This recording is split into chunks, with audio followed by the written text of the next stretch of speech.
P. Diddy, nova fita gravada, apareceu com várias celebridades e pode piorar ainda a situação de vários famosos. Amigo de Tupac foi intimado pelo FBI a ir ao tribunal e contar sobre essas fitas. So, just to clarify, you can back that up with actual... A cantora Jagger White também comentou sobre as fitas e o livro da ex-mulher do Diddy. She got it from Diddy directly. Tudo isso e mais um pouco aqui no canal Rafael Firpa.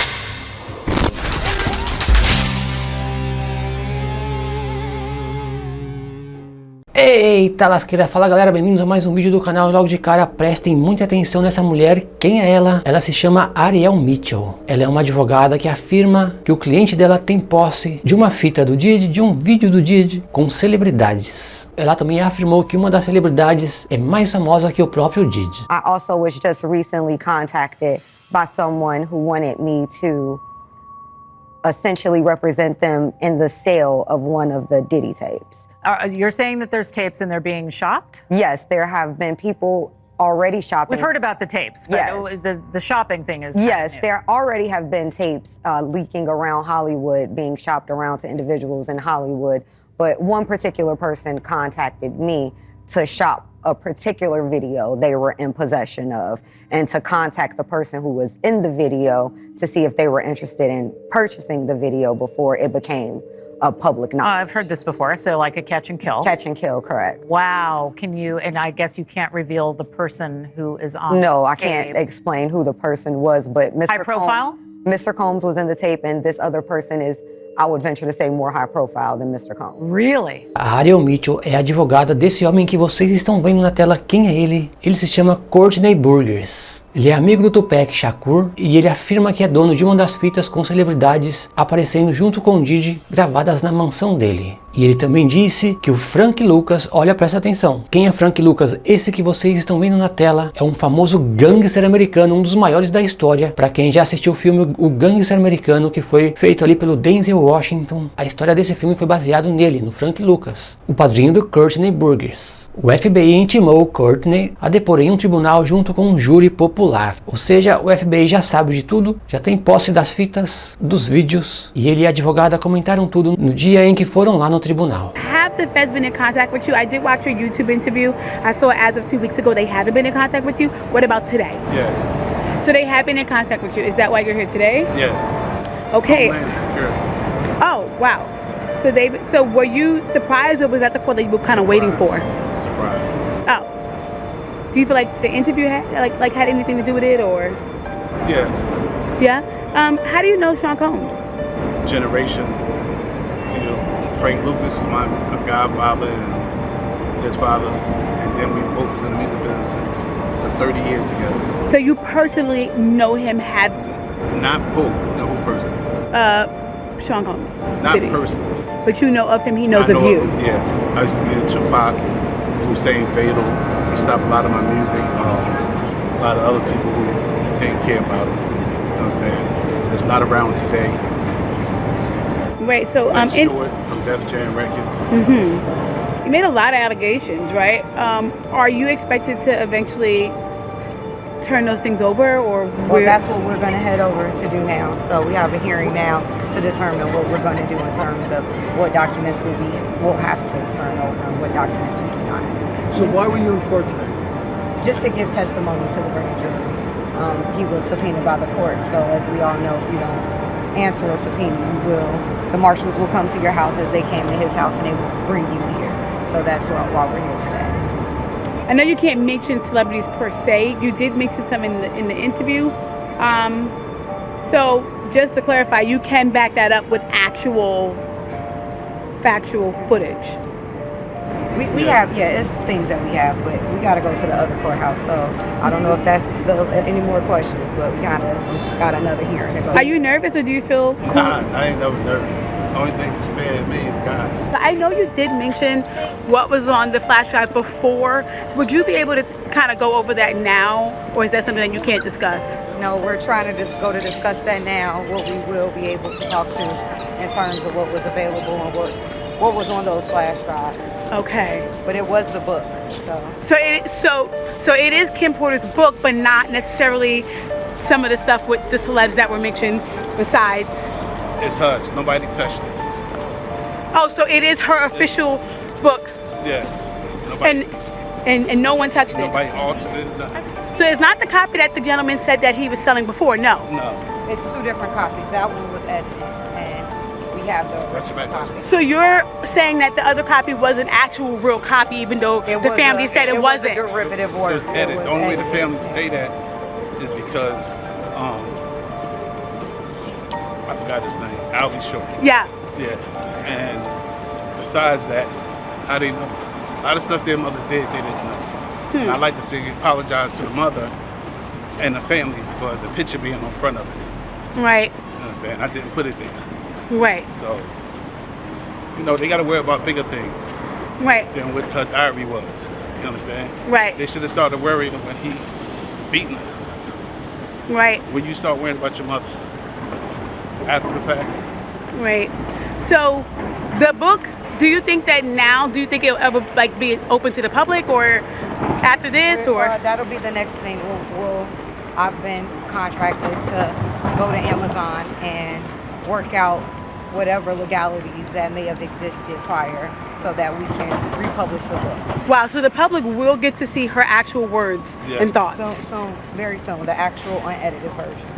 We'll be putting that out soon. So I'm wondering, do you own the rights, I guess, or how does that work? I guess the own rights was given to me, right? I'll say possession is nonsense for the law. So.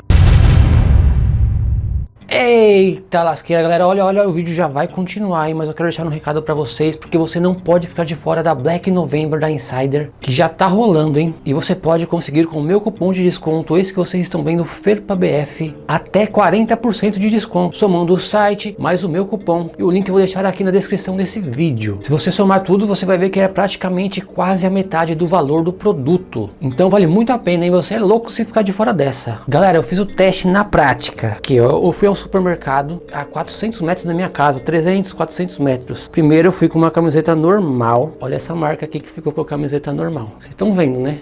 Aí hoje eu fui com essa aqui, olha isso, não tem marca, é hiper confortável, cara. Confesso pra vocês que eu me surpreendi com a qualidade. Além disso, galera, eu ando de skate. Eu fui dar uma volta de skate com essa camiseta e também me surpreendi, porque ela não transpira igual as outras camisetas. Tem tech shirt, tem underwear. Você é louco se ficar fora dessa, hein? E é isso, corre lá, hein? E a cantora Jagger White também comentou sobre as fitas e sobre um livro. Porque todo mundo fala desse livro? Esse livro foi feito pela ex-mulher do Diddy, a Kim Porter. É esse livro que vocês estão vendo na tela, que ela conta detalhes de coisas que aconteciam nas festas, na casa do Diddy, envolvendo vários famosos, e ela cita famosos nesse livro. Só que o que acontece? Só que o Courtney Burgers afirmou que existe um livro real e um livro falso. E dizem que esse livro foi modificado para aliviar a vida ali dos famosos que estavam envolvidos. E a Jagger White comentou sobre isso também. E galera, o caso da Kim Porter foi confirmado porque ela perdeu a vida em circunstâncias duvidosas. Confirmaram que foi passado um óleo e ela foi massageada antes de ela perder a vida. Ou seja, acredita-se que foi o próprio Diddy que usou aqueles óleos que ele usa. Só que o caso foi abafado e até hoje ficou sem solução.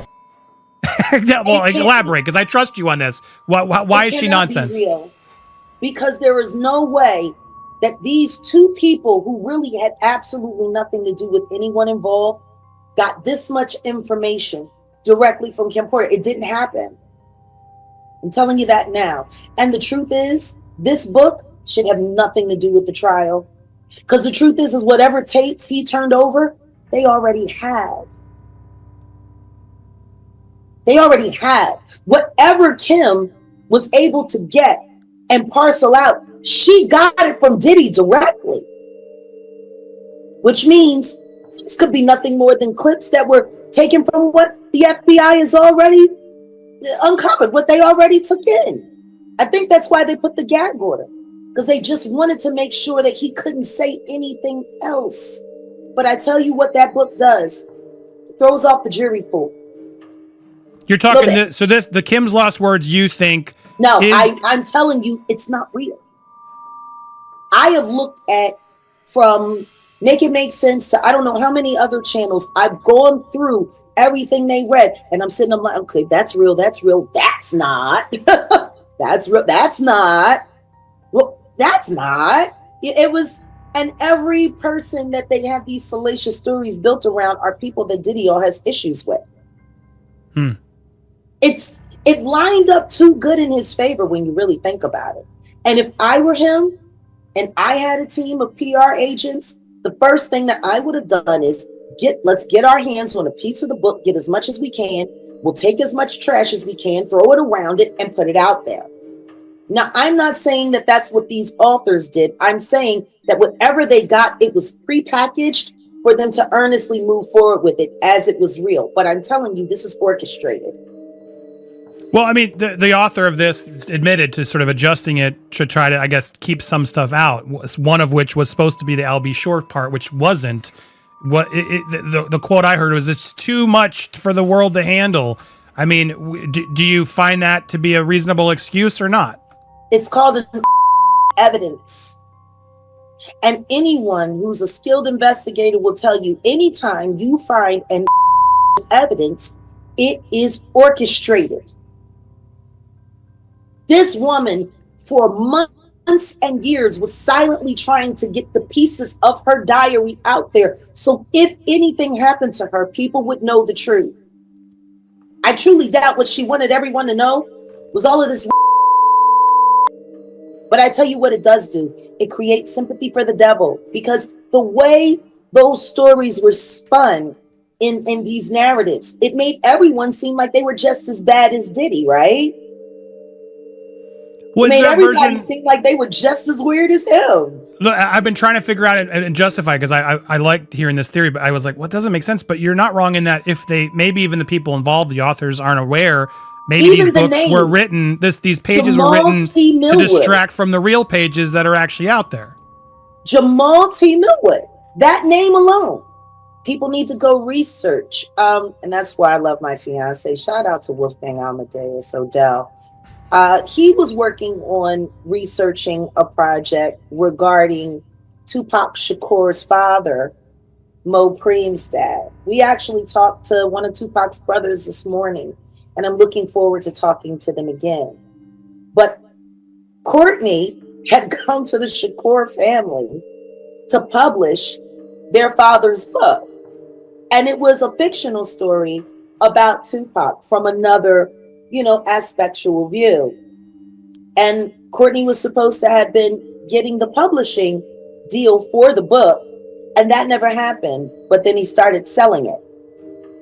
He independently published it and never gave the Shakur family a dime. Now that man has passed away. Baba Shakur has passed away. And this was the story that he wrote of his beloved son that he raised, Tupac. Eita, preula, galera, espero que vocês tenham curtido esse vídeo de hoje. Quem gostou, deixa o like, deixa a sua inscrição, escreve aqui, ó, que era a próxima parte, que o negócio tá bom demais. Que Deus abençoe vocês e a família de vocês. Se inscrevam no canal Rafael Ferpar, vou deixar aquele grande abraço, nóis!